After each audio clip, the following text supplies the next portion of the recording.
Hello everyone, I'm Silverraptor and welcome back to another Wargame Red Dragon deck creations video. So in the last video, we created an armored deck, the Leopard Division.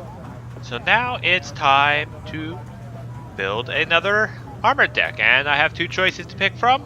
But today's choice is going to be a British armored deck that was requested. And that could actually be pretty fun. So I'm going to do the second British armored division. Can I put it all in? I can put that all in. Oh, cool. Alright, so United Kingdom, and we're going to put armored deck, and go. Alright, so let's get into this with the logistics tab. Of course, we're going to put in the fob. Next thing we need to figure out is what we want to put in. As you can see, there's no infantry again in this squad. And so we can get a number of things. We could get the Sultan. It's pretty fast, but it is 130 points and not heavily armored. I don't like the Rover CP because it has only 5 strengths. A stray artillery shot can kill it. So I'm thinking maybe the Warrior. Now the Warrior does have an autocannon, but the thing is about the British Warrior, it kind of has a little bit of a slow rate of fire. If you actually see it in action, it's like half a second gap between each shot that fires, instead of the several rapid fire shots that most other autocannons give. Also, let's take a look at the Command Chieftain Mark 10. Now, this actually is not too bad of a tank. Okay, yeah, it's really slow, but it's pretty heavily armored, so it can survive artillery. But it's also got a very accurate gun. And remember, I told you that when you're deciding with a command tank, you should just take 100 points off of it and see if you would pay 60 points, for example, for this kind of tank. And the truth is, I would. This is fairly accurate, decently armored, and it has 4 HE power. So let's go and put that in, and we're also going to put in some warriors. So our CVs are a little bit expensive, but that is fine.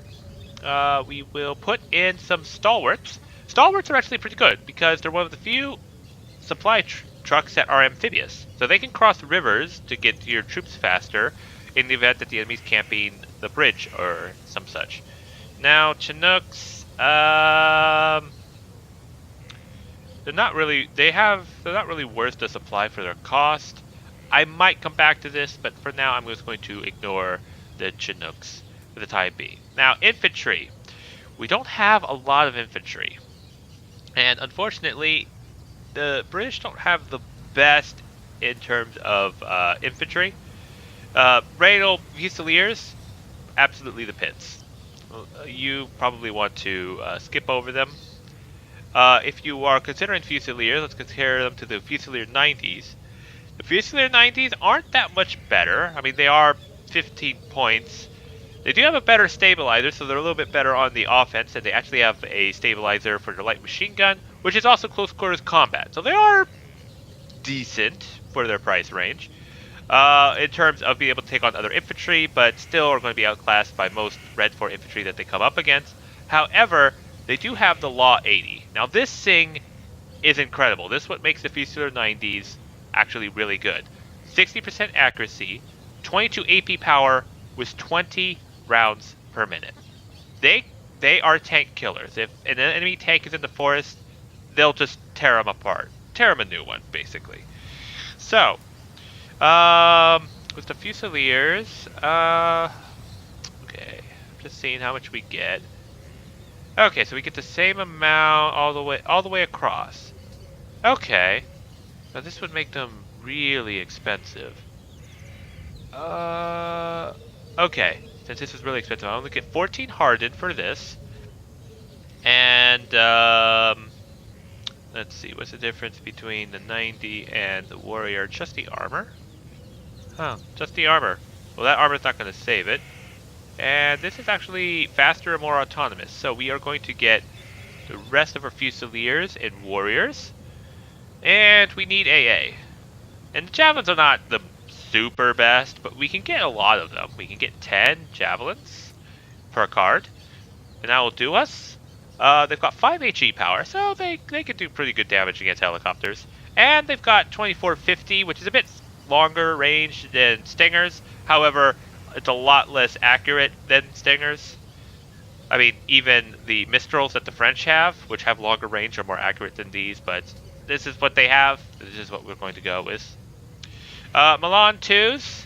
I think we are going to get them, even though they're only 45% accurate. I will get these just so that we can put them into buildings and deny tanks getting close to buildings. They are 24 AP power, so if they do hit, they will probably kill a tank.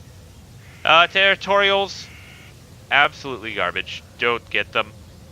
They the reason why the Israel militia worked is they had 14 AP power. It was more accurate and a little bit longer range. These are just laws that, quite frankly, some APCs can't withstand laws when hit them. So don't get to territorial. So we're not actually going to be maxing out on infantry unless I come back later. Now let's go into the support tab. Now, first thing that you always have to remember when getting a British deck is you have to take the Challenger Marksman. Why do you need the Challenger Marksman? Well, it's the only marksman of its kind that the British have with 70 points. And they have 15 front armor. This means that a Ka-52, the bane of radar AA on the blue force side, once it fires its missile at a Challenger Marksman and hits it in the front armor, the Challenger Marksman is actually going to live with 1 HP. Which means if you can engage, you could probably stun that Ka-52 before it can fire its second missile off and kill it with the Challenger Marksman. Or at the very least, this gives you a chance to turn off the radar AA so that the second missile cannot lock onto this. The Challenger Marksman will survive, the Ka-52 will be down 1 seed missile, and you can repair it and send it back into the fight. This is, I can't stress how incredibly valuable this AA piece is. Then we are also going to get Stormers. Stormers are all around AA units. They've got 6 HE power, that's for the helicopters and such, but they also have 12 AP power, which means they can take out some APCs at a pretty decent range, 26, 25. They also got 310. They've got 65% accuracy, so they're fairly accurate. So yeah, definitely going to get some Stormers. And for anti-aircraft, now we do have a bit of a difference. We can get tracked rapiers or tracked rapiers FSAs. Now, the tracked rapiers are not radar, as you can see, but they're definitely designed to be anti-helicopter, with 2800 helicopter anti-helicopter range.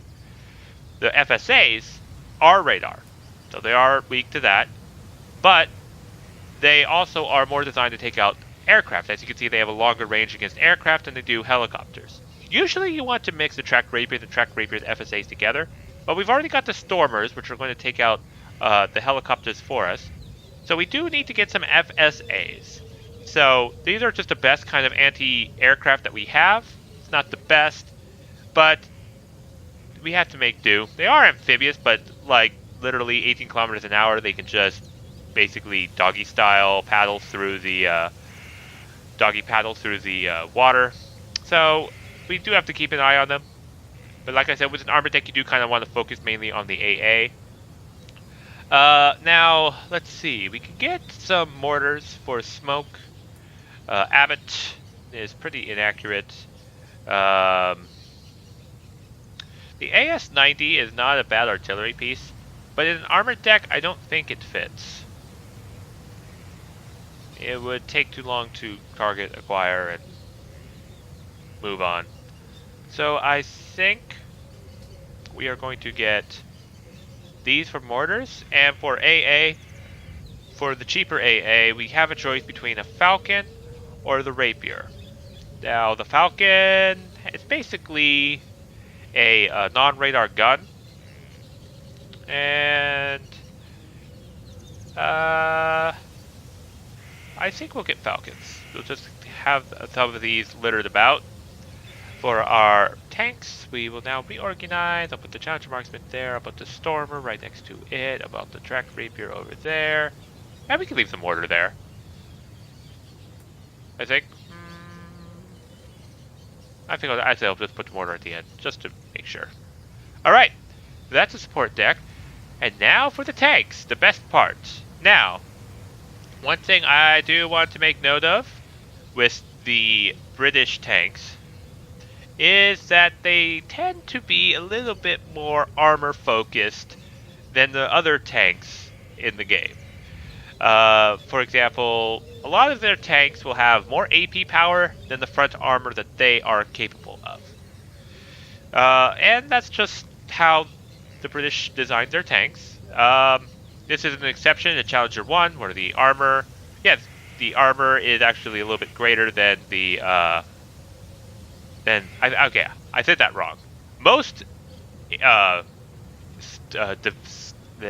most nations have AP power that's greater than their front armor. But the British are the opposite. They'll have front armor greater than the gun that's fielding them. Which means if you imagine if Britain versus Britain, and two of these tanks come into a fight, that it's going to take quite a while. For example, Challenger 1 Mark II, they actually have the same. Challenger 1 Mark III, it barely has one more AP power than its front armor. But this is the real cake. The Challenger 2 has 23 front armor and 22 AP power. Now, if you think this is funny, the most funniest combat in this game is when you take a Challenger 2 and pair it up against a T-72BU. The T-72BU has 23 AP power and 22 front armor. This has 22 AP power and 23 front armor. So if it's one-on-one, you're literally eating popcorn as they just throw shells back and forth at each other. It is highly amusing. But we're not going to talk about that anymore. We're going to be talking about building an armored deck.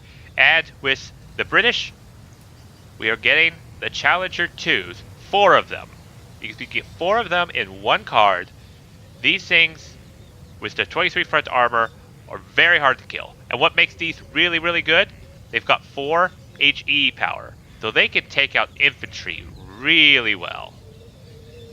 Next, we are going to definitely get Challenger 1 Mark IIIs.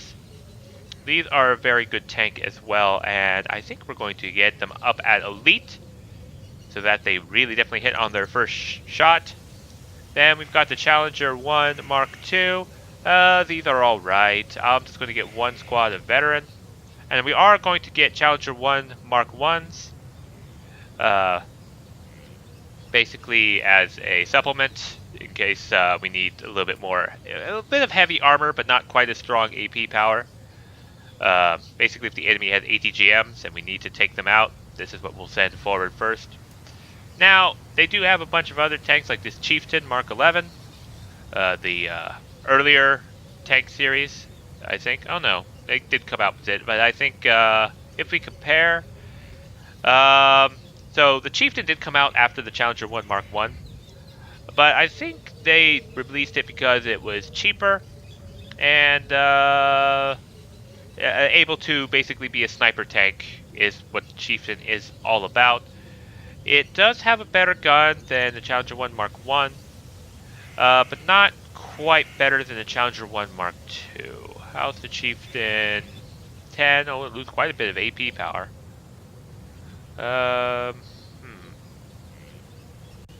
I think we will get 8 Chieftain Mark 11 for sniper tanks. And one thing that did make me sad in terms of the British is that they don't have any of their Centurion tanks. I mean, a lot of other nations have their Centurion tanks, but they don't have access to it. So yeah, Centurion tanks were actually a British tank, and they were a big supplier to a lot of other nations. So it kind of makes me sad that they don't have access to a division of their own. Now, well, given that, I think that we can elite up everything. Because we are literally, this is an armor deck, we need to focus on the armor. So we'll put that at 8. And, oh, the Chieftain Mark II. That could be worthwhile. The reason why I'm considering this is it's 35-point tank with 4 HE power. It does have a little bit less on range. Okay, so the range falls off after the Chieftain Mark X. But this is mainly going to be used for long-range sniping against infantry. I think we'll throw in a card of Elite Chieftain Mark IIs. That should do. Alright. Recon. Wow, we have a lot of options here. 65 points. We're probably going to lose this helicopter, but it does have exceptional optics. We'll get that. Scimitar has a nice autocannon. It's only good optics, though. What about... so we can get green jackets with Spartans. Green jackets are okay. They're more a static infantry fighting force. They do pair a little well with Fusiliers, but they don't have the best weapons in the world, so we don't really want them to engage in front combat, but given our choices, we do have to take kind of 2 cards of them. And maybe I'll just get a card of Scimitars, with a little bit of autocannon support mixed in with the tanks and everything. Vehicles! Now we absolutely have to get the Centurion AVREs. Why do we need the Centurion AVREs? Well, the Centurion's AVREs... See, this is also what I'm saying. They have a Centurion, but it's the AVRE. They don't have the actual Centurion tank. But the Centurion AVRE has always been good. They did change it recently. This used to have, I think, 2,400 meters or 2,600 meter range, but it had like 10 or 20% accuracy, but it has 8 HE power. Now the 8 HE power, that itself is incredibly useful, and why I think that the older version was a little bit better was the longer range at 2,400 meters. Even if it had only a 10 or 20% accuracy, with 8 HE power, if it missed, it would still stun the target it was firing at, because an 8 HE power is equivalent of a bomb landing right next to you. Even if it doesn't do any damage, it will still stun them, panic them, and make them a lot less efficient. And if it did score on target, oh, that infantry squads are done for. And I said squads, plural. If you have a bunch of squads on top of each other, this could take out entire squads that are grouped up together like that. This is really good. Now, they did reduce the range, but it's now incredibly accurate, which means goodbye, all infantry that come in this path. And I got 14 trained, because with 70% accuracy, they are going to hit. And like I said, if they miss, they're still going to be doing their job as they reload their gun. And they've got 12 front armor, so they actually can survive quite a bit of medium and anti-armor that comes their way. Strikers are not worth it. They are basically the equivalent of the Milan 2. The problem is the Milan 2 can hide in buildings when they fire their missiles. This striker has a poor stealth, so it's going to be spotted the moment it fires its swing fire missile. And remember what I said? If a tank charges, it will take this out. It doesn't really have the speed to escape a tank that's charging at it, and with 45% accuracy, it's not going to stop the tank that's coming forward, so it's going to die. And let's go and compare the Striker with the Stormer. As you can see, the Stormer has more accuracy. Yeah, the Swing Fire has stronger AP power, but the Stormer has a greater versatility, and is actually faster as well. So, yeah, Striker, it's not worth it. We could get Rardens. They are the autocannon, but like I said, they are very, very slow firing autocannons, but they do have kinetic rounds, and they could basically help supplement our tanks. So we'll get a couple of them hardened. They are 15 points each, so if we litter them about, they can take shots for our tanks, even though our tanks are likely going to survive any anti-tanks that are coming this way. Helicopter. Now, they don't have the best of helicopters, and this is where I think it's a little bit biased of Eugen. Being a French company, having a little bit of bias towards the British, is that there's no Apaches here. They gave Apaches to Israel and the Netherlands, but the British actually helped the Americans develop their Apaches. Financially, maybe a little bit of information and such.